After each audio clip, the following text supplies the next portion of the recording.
Hello, I'm Kitty and this is a video on how you sew the stork, which I have here in cushion form. So firstly, included in your kit is this.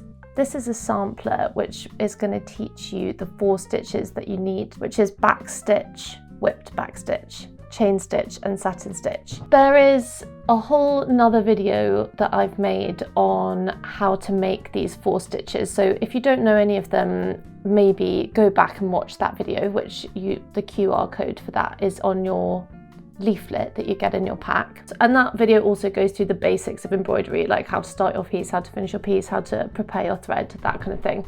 So if you haven't watched that and you're unsure of any of that, maybe go back and watch that. But if you're feeling confident, then no need. Also in this are 2 needles, a big one and a small one, and a hoop, which is this thing around it. There is also a needle threader, and instructions for how to use this are in the other video.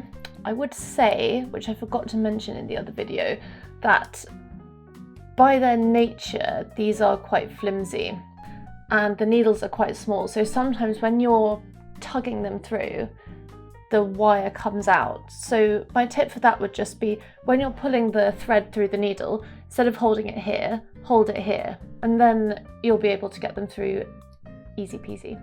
There is a cheat sheet here, which on this side has got the printed design and instructions for each of the elements of the piece, so you don't have to keep going back and watching this video. It just tells you what colour and what stitch each of the bits is. And some handy tips and tricks here. Then a key, and this key corresponds with all your different threads. I haven't done that well, but it corresponds basically. You will also get 1 bobbin of thread which says tester on it. This is the thread that you want to make your sampler with. You don't want to make your sampler with any of these threads because then you won't have enough to do your piece. Also, importantly, your pattern, which is printed on a square of linen and it's digitally printed. So the pattern won't wash off like some embroidery kits. This will stay on. So with your kit, especially if you are a beginner or you're new-ish to embroidery, I would recommend starting with kind of the easiest bits and then work your way to the hardest bits. The easiest bits here are the backstitch. The plain backstitch is the lettering and this lattice here, this lettering, and the inside of the stork, the little breast feathers there. So this lattice here is actually much more straightforward than it looks. It kind of mimics a much more difficult stitch where you make little loops with the white and then twist the blue around, but it's actually kind of an illusion. Everything is just a backstitch. The white is just a little tiny cross and then the blue are just single stitches. Oh, and I forgot, there is also the dark blue inside of the wings here, and also the eye is backstitch as well. So there's actually fair, and the claws are little tiny individual backstitches. So I'm going to use the small needle because this is quite a delicate bit. I'm going to start with the white with the little tiny crosses. Always split your thread in half, so you're working with 3 strands.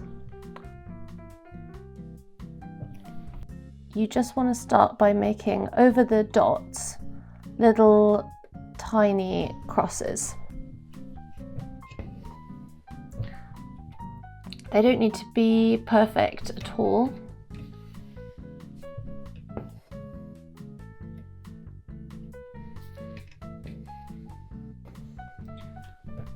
You just basically want to cover the black dot up with the white. They really don't need to be very uniform because they're so small that no one will see. you basically just carry on like that all the way down and on the opposite line. Then once you've done what you're doing, finish off your stitch.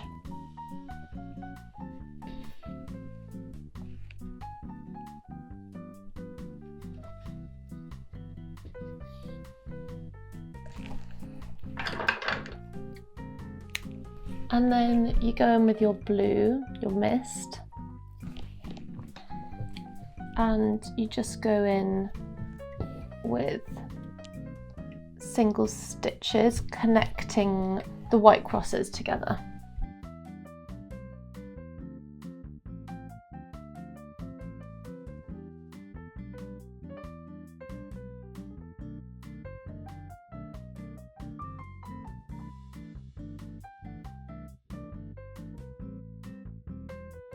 Etc. Just go all the way down following that pattern. And that's quite a nice easy bit to start you off. The only other things I would say about your backstitch bits is with the lettering, it's best to keep your stitches small because there are lots of little curves. But apart from that, it's very straightforward. Just go over the lines with small stitches, use the small needle. The last thing I will say about the backstitch is for these dark blue lines in the middle of the wing feathers, I would wait until you've done the whipped backstitch feathers, because otherwise your needle's going to get caught in these black lines. So I would do all of the backstitch probably apart from these lines. For these I would wait. The eye as well is just keep the stitches small because it's a delicate bit, so you will just have more control over where the thread goes basically. So the next bit I'll show you is the whipped backstitch, and the whipped backstitch is the hardest bit of this. And I will preface this by saying, if you're a real beginner or you've tried doing this before, or you start trying to do it and you just get really frustrated because it's just too fiddly, just leave it as backstitch. So for all of the outline of the stalk, the outline of the legs, the outline of these ivy leaves, this border,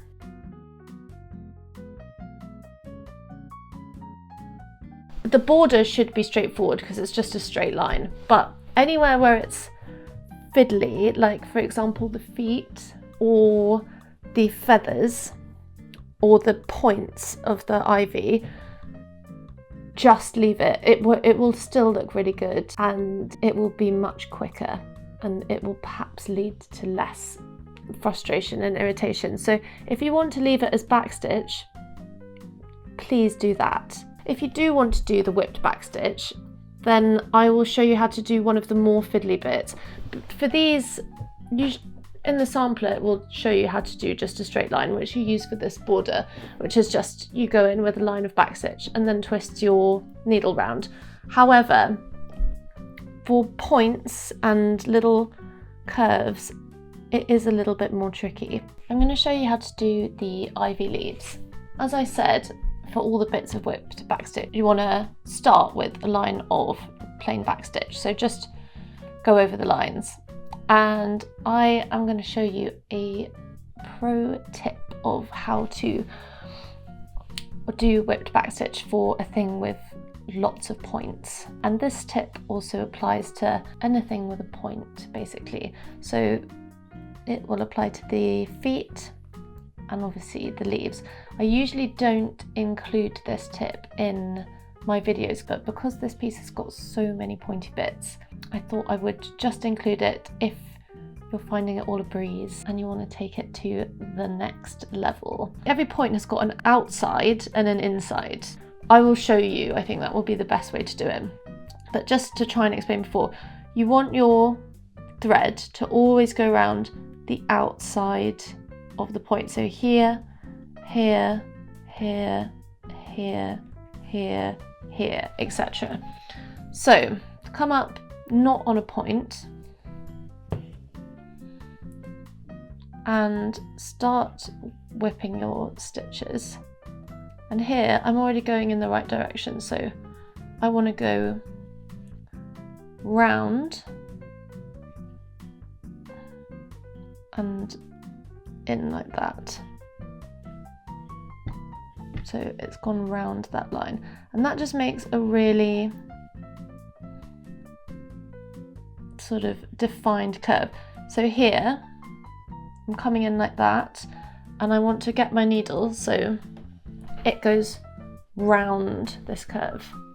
So I'll put it back in here. So it's going round like that.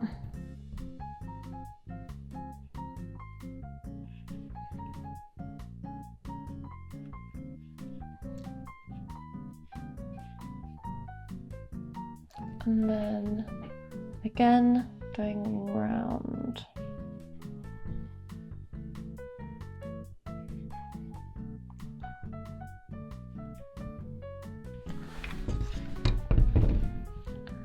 So I'm not going in there, I'm going in here. It just makes the points look really neat.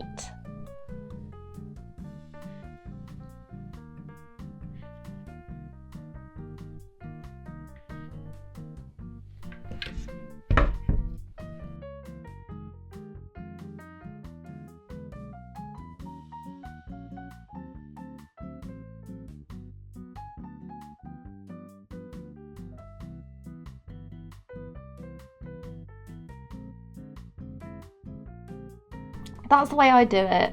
If that gets confusing, just do it in a normal way, or don't do it at all, leave it as backstitch. That will also look really good. If you want to just keep twisting your thread in the same direction, it really won't make much of a difference. The only thing that this does is just make it look really neat, and once you've got it down, it is actually an extremely satisfying thing to do, so it's up to you.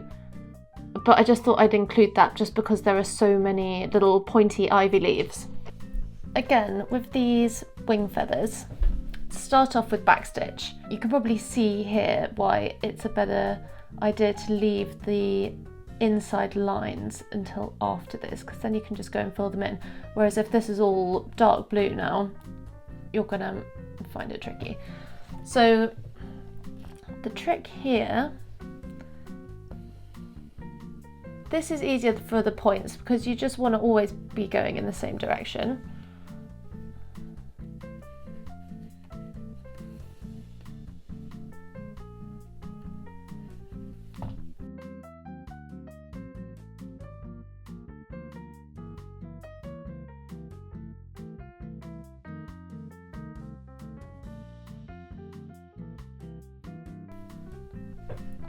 So just keep twisting your needle through the stitches.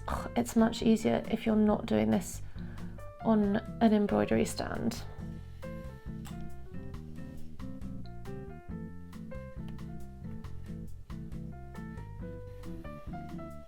So once you get to this point, you can see that that specific wing line has ended. So just put your needle in like that and come back out at the end of the line and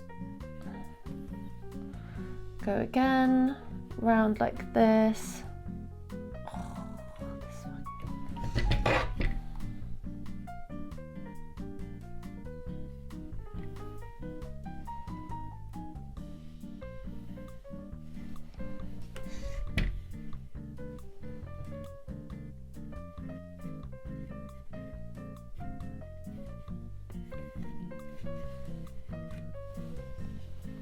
And so again, finish your stitch like that,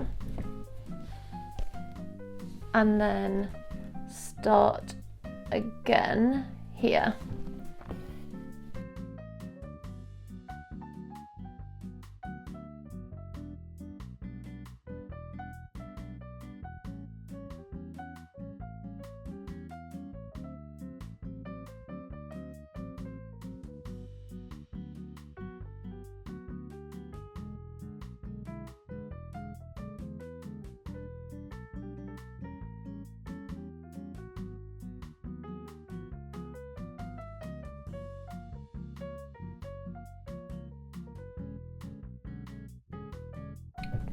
A good tip as well is if you put your finger just behind the fabric like that and lift up the bit that you want to run your needle through, it makes it much easier to get it.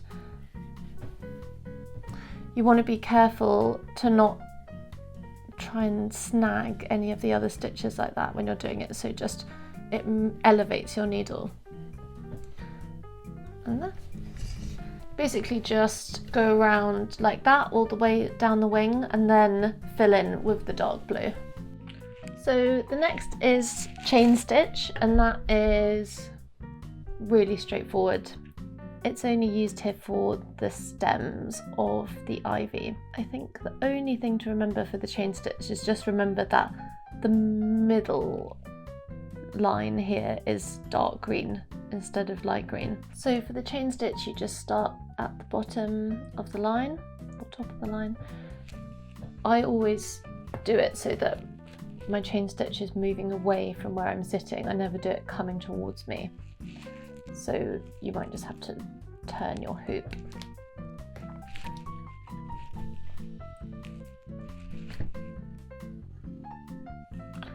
And then you come up and pull, and that's your first chain. You want to just do this quite carefully, because the pain with chain stitch is if you make a mistake or if you get a knot, you kind of have to go back and do it all again, because you can't really unpick chain stitch as easily as you can other stitches. It just all comes unraveled. So it's straightforward, but the biggest time when you get a knot is when you're coming through here. You can accidentally go through this thread like that. I don't know if you can see that. You can go up like that, and that causes all sorts of problems. But yeah, you just be slow and steady, and then once you finish, just bring your needle down like that and finish it. The last stitch is the satin stitch. So that is used for the beak, the filling of the ivy, this blue and red border, and the S. So it's all pretty straightforward. Things to remember are, with the S, there are lots of curves. You should have had practice on this on the sampler of doing curves, because it's much harder than doing a straight line. The thing to remember is just, if there's a gap, just go back and go over it and go over it until it's filled in. For the border, I'll show you. I've given you guidelines. So just do all of this as one line up till here, and then this as another line, as opposed to sort of doing diagonals. It will just make it easier. You'll just go in straight lines. The beak, the only thing to remember is it is in 2 bits instead of 1, which just gives you the beak break. It gives you 2 bits basically. And again, I've given you guidelines, so just do the bottom bit first and then the top bit. The trickiest bit will be doing the filling of the ivy, although actually it's easy, and once you get the hang of it, it's actually very satisfying to do. There's only one thing to remember, which is just always go in the same direction. So I will show you. You want to have done the outline before you do the filling, because it will make doing the filling much easier. I always start, when I'm doing something, again with little points in satin stitch, I always start at the widest point. So here, for example, and I am just doing my stitches in the direction of the weave of the cloth. So I'm just going down. You could do any direction you wanted, but it's just kind of easy lines to follow if you go down like this.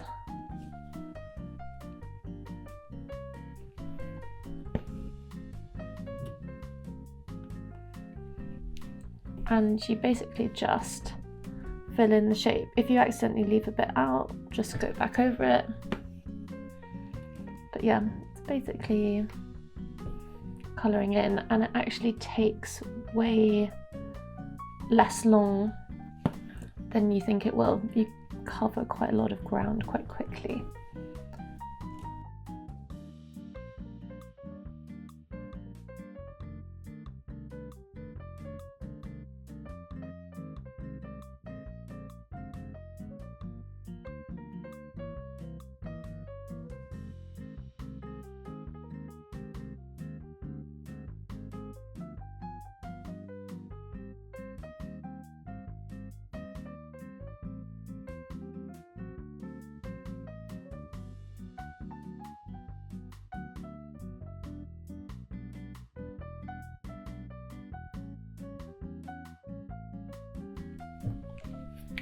And there you go, that is how you fill in your ivy leaves. So just go around all of them doing that.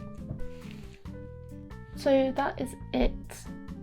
Hopefully I've explained all the tricky bits of how to do this. If you're still struggling, just get in touch and I will help you. Once you've finished it, you can make it into a cushion like this, or you can mount it and frame it. You can buy all the materials for that on the website, and I hope you enjoy stitching it.